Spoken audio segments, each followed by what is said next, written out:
Hey everyone, welcome back to my channel. My name is Barry and this is Centralize, and today we've got a review of Drakkar Intense by Guy Laroche.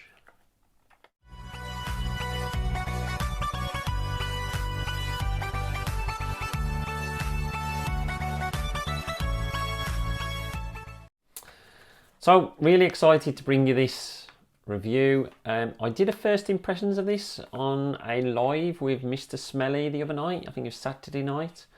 I will put the link in the description so you can go and have a look at that if you like. I know it was quite far in before I joined, and it was probably only a couple of minutes after I joined before we started smelling it. So go and have a look. It's always nice to see people's first impressions. I do tend to try and do that on this channel as much as I can.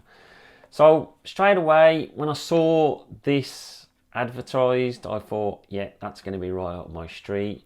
I'm a big fan of Drakkar Noir. Now I know this isn't a Drakkar Noir Intense, this is a Drakkar Intense.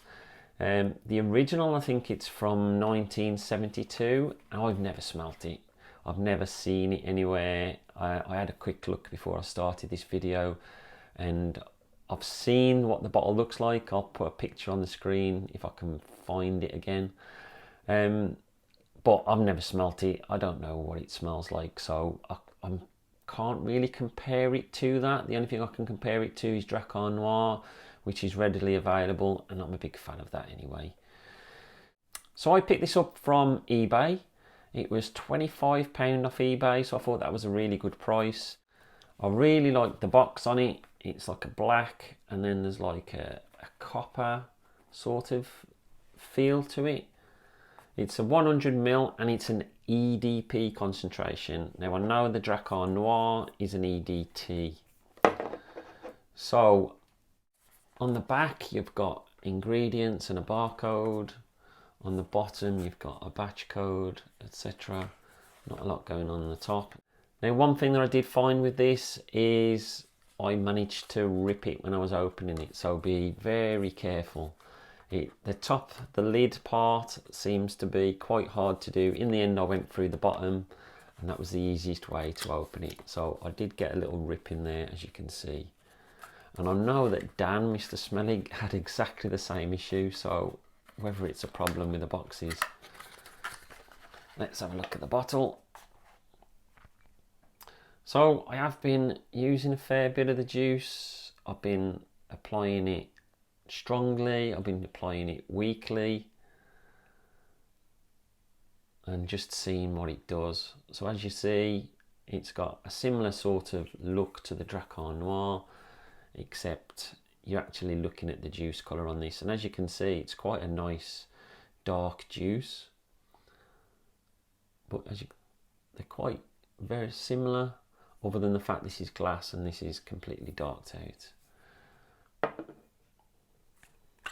The lid, it's a basic sort of lid.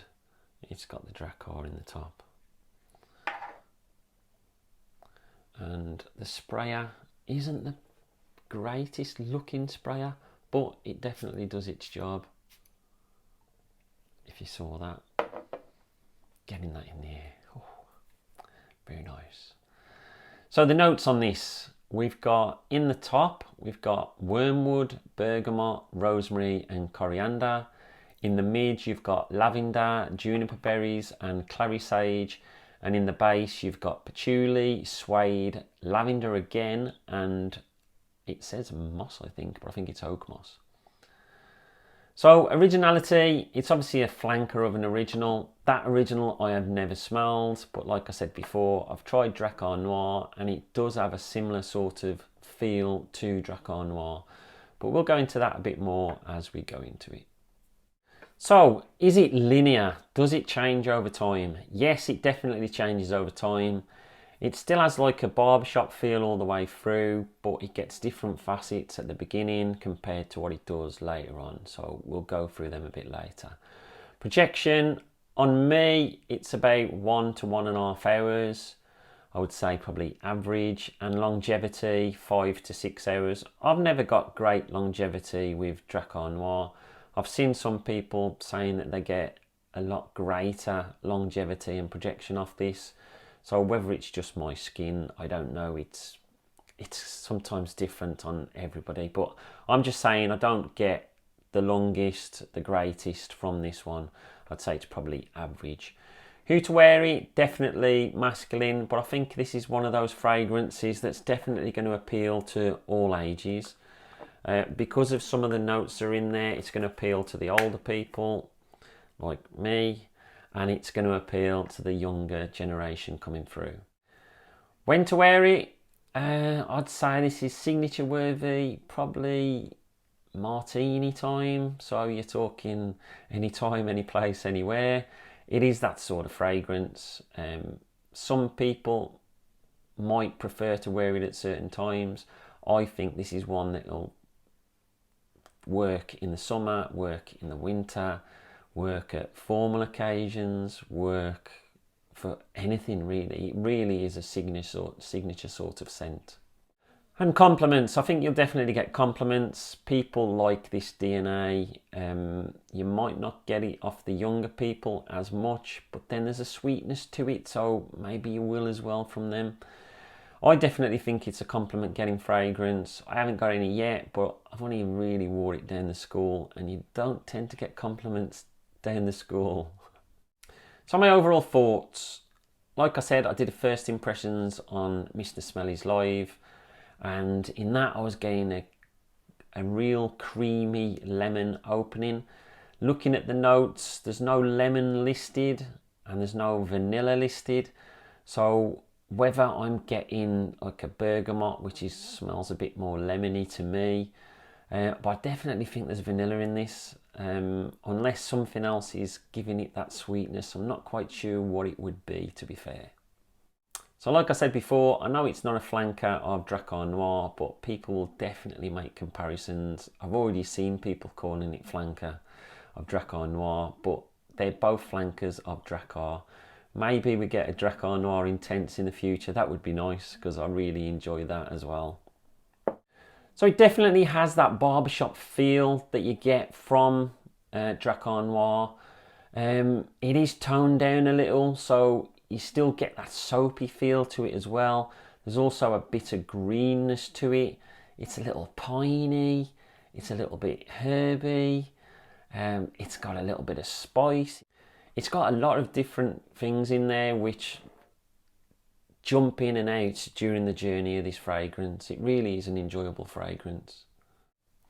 As part of that journey, and the deeper you get into it, you do get a soft leather coming through, which I think is suede, I think it's been listed as.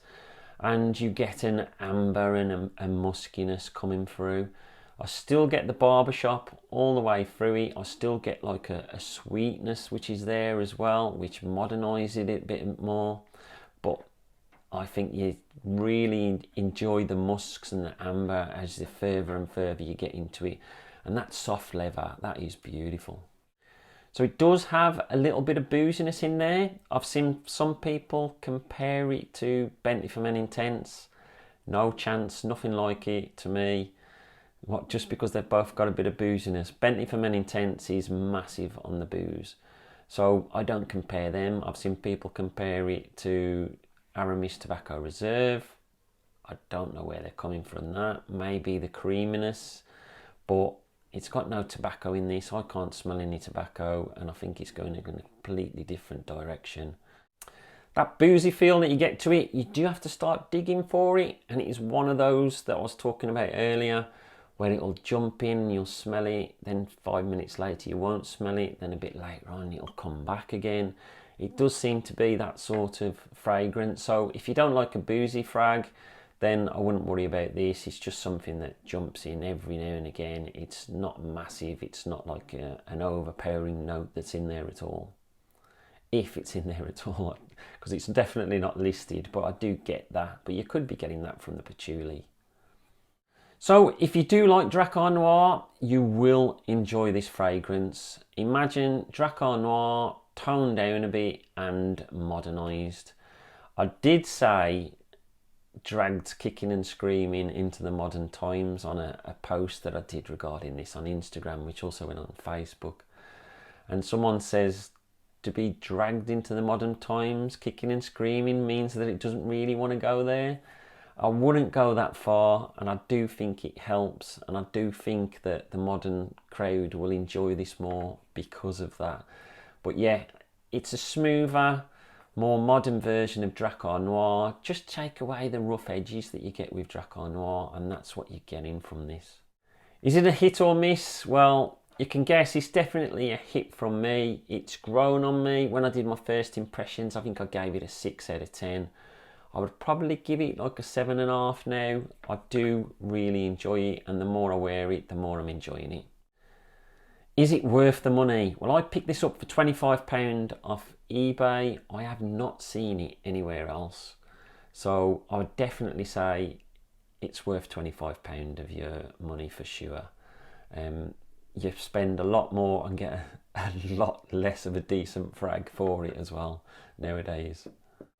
So that is my review of Drakkar Intense. Let me know in the comments below, have you tried this?